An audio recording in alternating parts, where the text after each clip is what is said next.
So again, this may be the second phase of my last one. If you wanna follow my trend of thought, I hope you have the patience. But I think this is becoming a topic that I'm really invested in because I want to save the reputation of our country. For me, I think there's a lot of good that Kenya can offer. Uh, I've always believed in the talent, the potential of a country in Kenya, the roots, the the people at the heart level mean well, athletes mean well. If you speak to most athletes around the world, they they see themselves as patriots, the shujas. And as much as I've taken time to give this dark side, I think it's a dark side that needs to be to be looked at critically. I've talked of the athletic community, athletic Kenya being in an intensive care unit, and I think it's very easy to be sidetracked. It's very easy to be distracted. Um, so I'll go back to the year 2016, leading into Brazil Olympics, and there's a really heavy cloud hanging on Kenyan athletics as a whole, to a point whereby they took desperate measures to cast or to project the blame squarely on agents and foreigners, which, of course, Tekla seems to allude to that. But the government take a criminal approach, investigating the Rosa associates and other foreigners that were seen as being the agents of, they were the agents out to destroy the beauty and the reputation of athletics in Kenya. So they say. And I find it very interesting that one of the the charges that they brought against the Rosa Associates in 2016 was, I quote, "It is a conspiracy to cause injuries to professional athletes through doping." Well, that's Kenya for you. And these the headlines of their case. This is the legal system, the DCI, or the investigative unit of Kenya saying, we found the problem and it's the agents and we are going after them. They've conspired, they've, uh, they've imported, they're, they're out to destroy our athletes. It could be true. I agree with that thinking to a certain extent. And so they did. I read about how they raided their hotels in Eldoret, how they found things that they were going to investigate, dust off, find things, and see what they could find that could hold their case in court. I think they did this for a few weeks. I think Federico Rosa was jailed for a while, bailed out. I'm talking of foreigners here. I'm talking of Italy.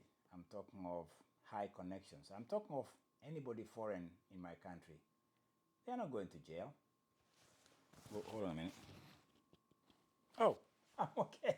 I don't know what I was thinking. Sometimes I don't have my things connected and I don't want to go through and then I have to redo it again. Anyway, here we go.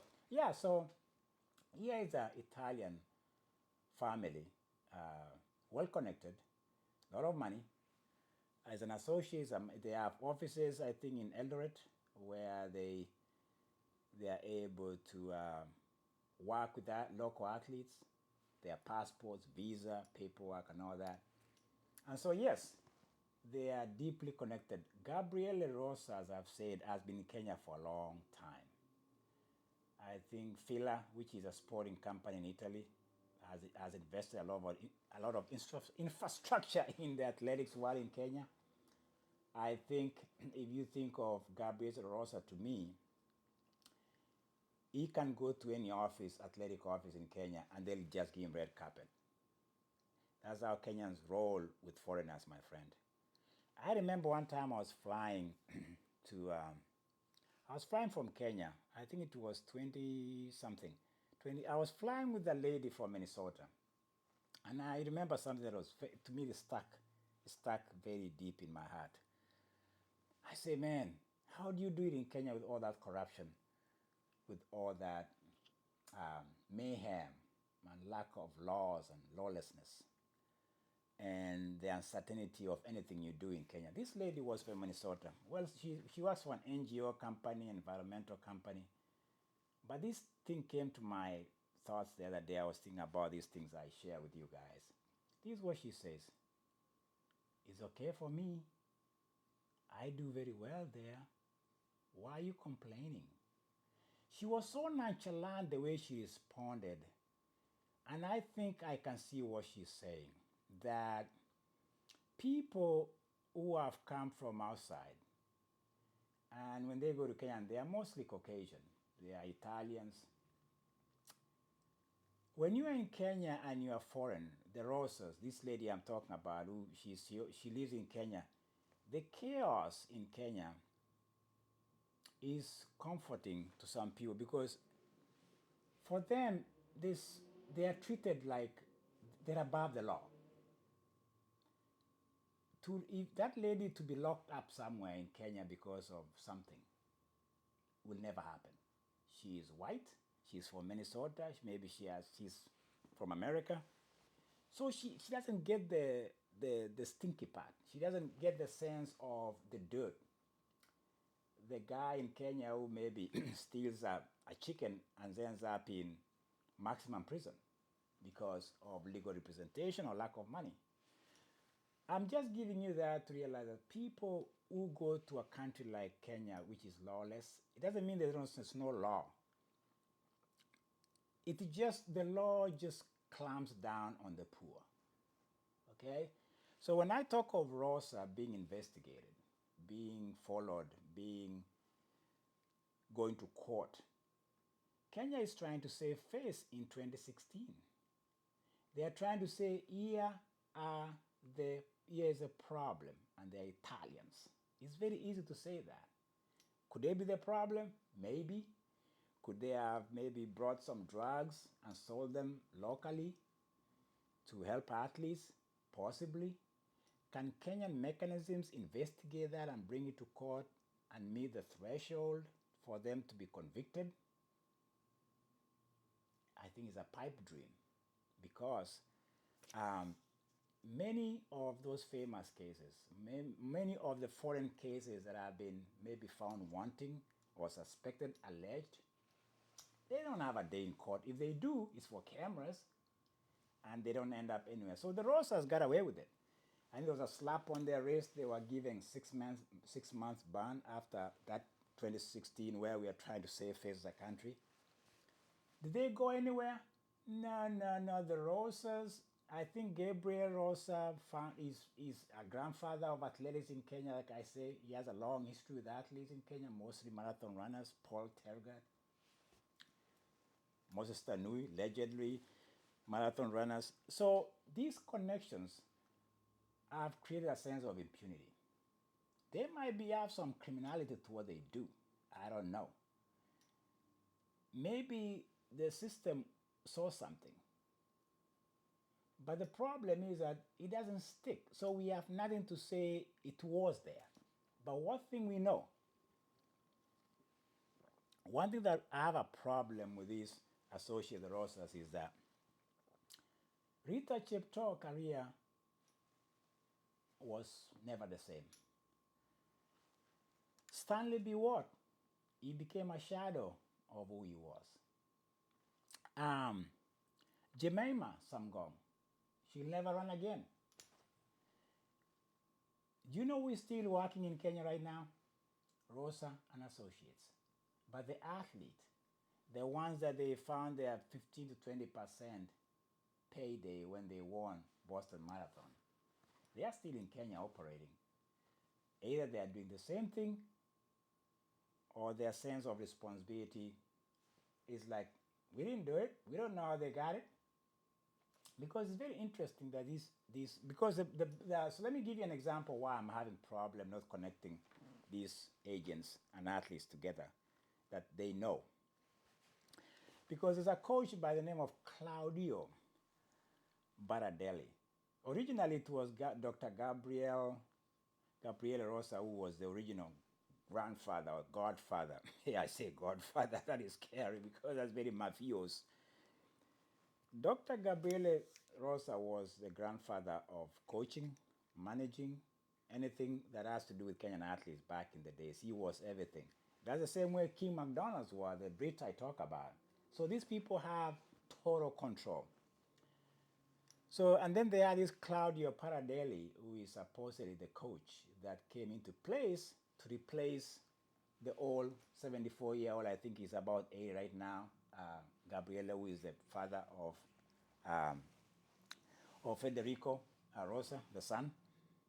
So he came in place, and there's been an escalation. There's been more of these steroids and doping found within the athletes that they deal with. So I think at one point I was reading that he got fired, but he's back. Families never fire anybody. Let's put it this way. If you've watched Godfathers, his families are very tight. I'm just giving an example. I don't think I can elaborate on that. So this family unit and the athlete unit, they are symbiotic.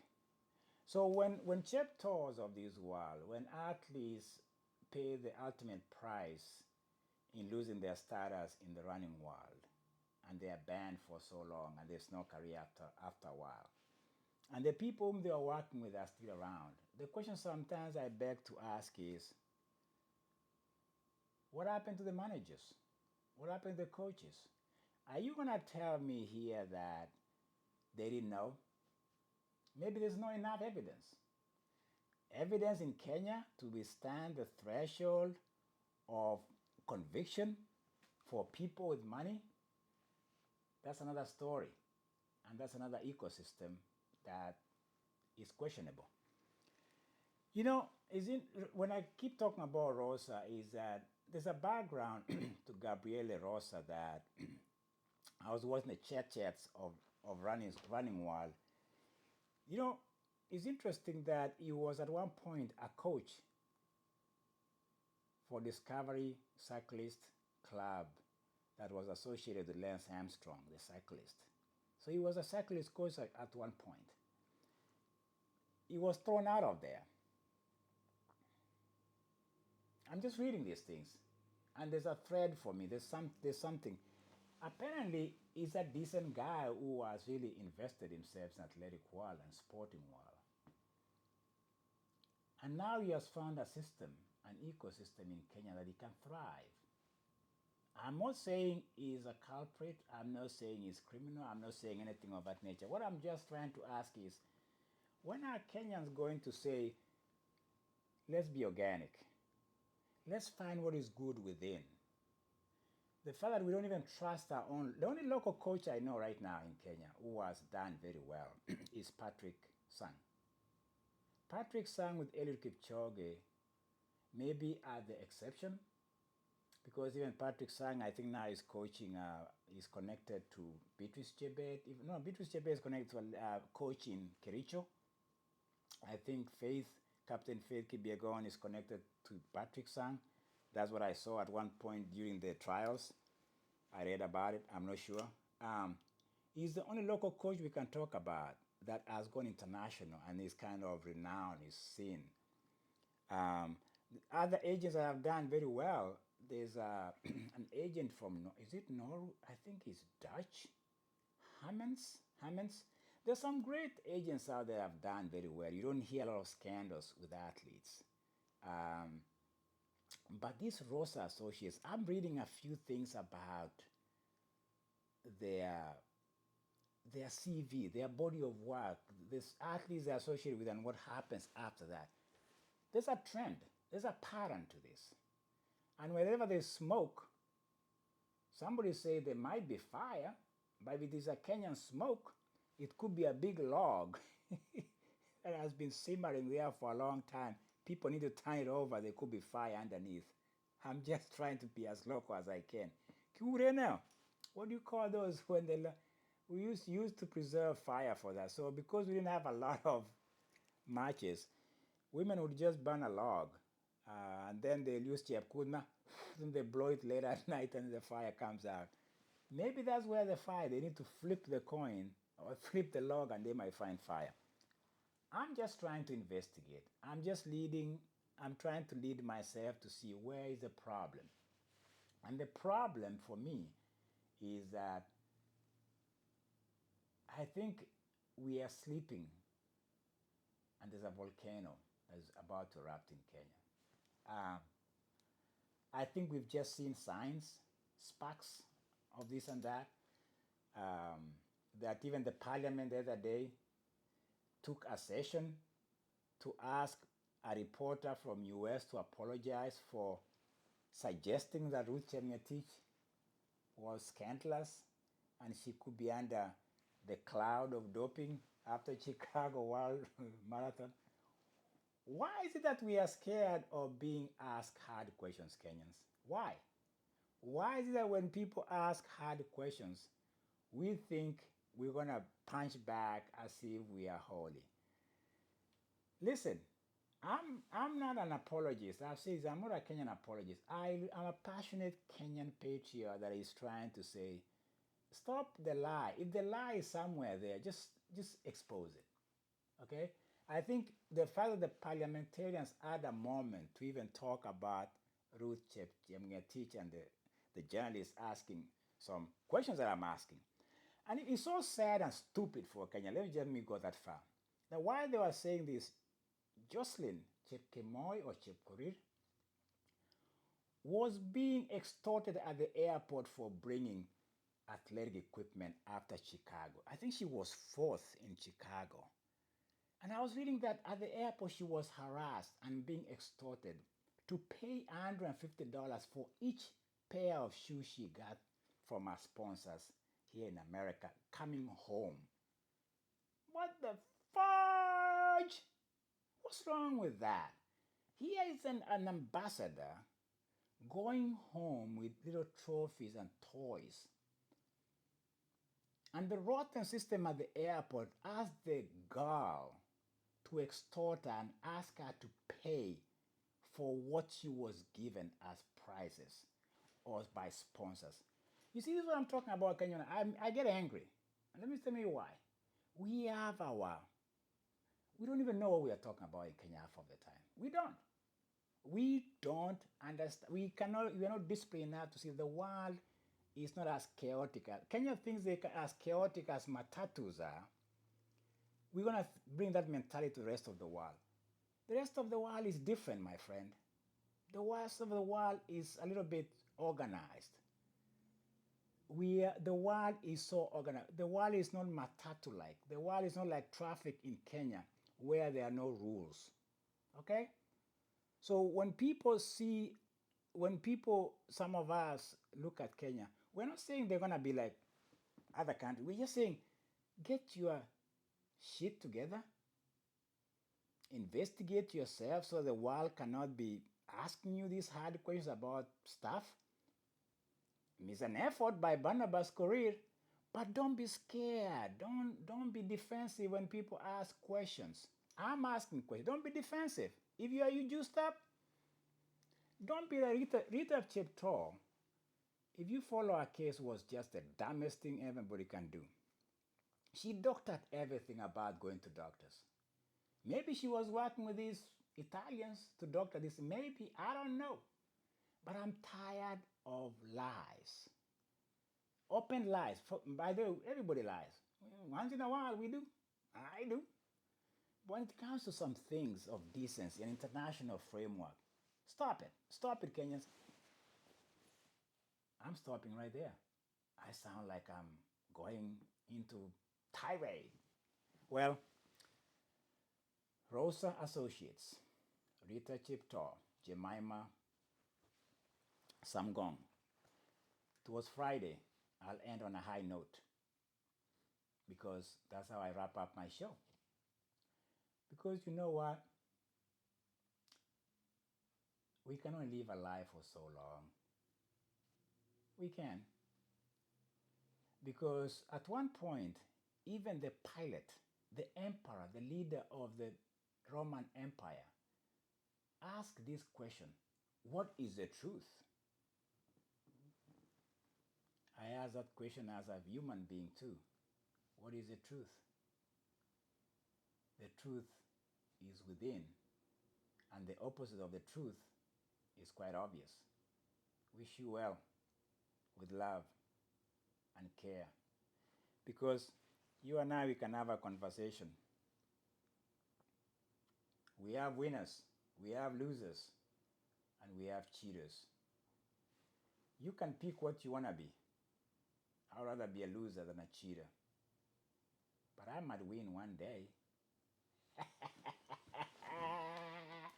Yoo-hoo!